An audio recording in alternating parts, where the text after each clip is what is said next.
You can see 7, 8, 9, 2. Can you see all the number? So, I 8. I 8. Oh, I 8. I 2. Cut directly. You know where's the point of cutting, right? Where's the point of cutting? Terus si daddy. Okay. You don't cut there when it's down here. You cut like that. You cut excess. Cut excess out. Because it's harder to cut clean cut when it's here. You cut excess out. So when you cut the excess out, you can do clean cut from here. You see?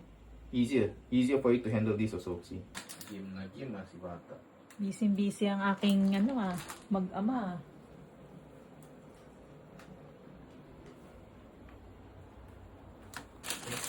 Ay, hindi.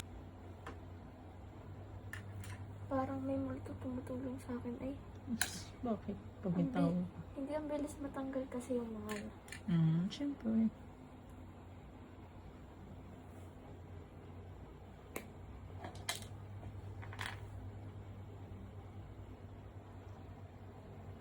Okay. Tama.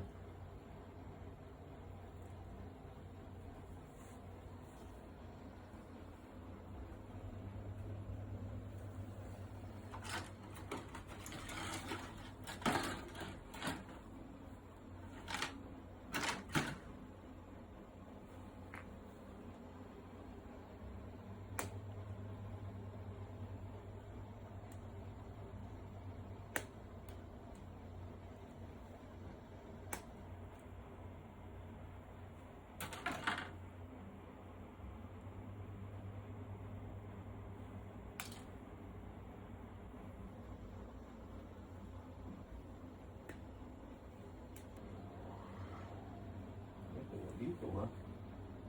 Ano talaga mo isang toy? Goes anywhere.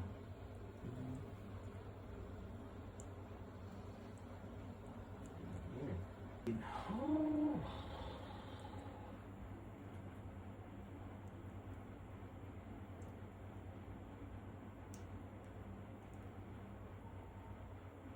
Ano na lang, sige na, tapos matama. Tama na to, bukas naman uli. Joke. Ayaw nga pumayag. Mukha. Oh, natingin ka kayo na baka kopyahin mo yung ginagawa niya. Joke. Tingnan ni daddy yung sa'yo, gagayahin yan.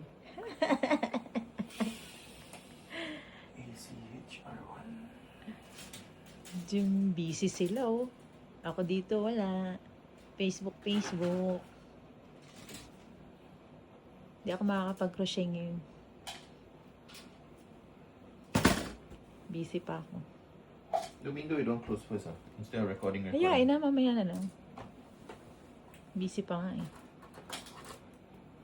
Dum, dadum, dadum, dadum. Dadum, dadum, dadum, dadum. Ano na? Buo na yung ulo?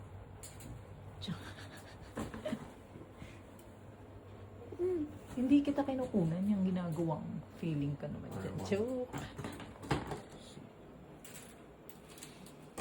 Very annoying. That's why I like to do bandang without you around. And why? Peacefully. Peaceful? Gusto mo yung peaceful life?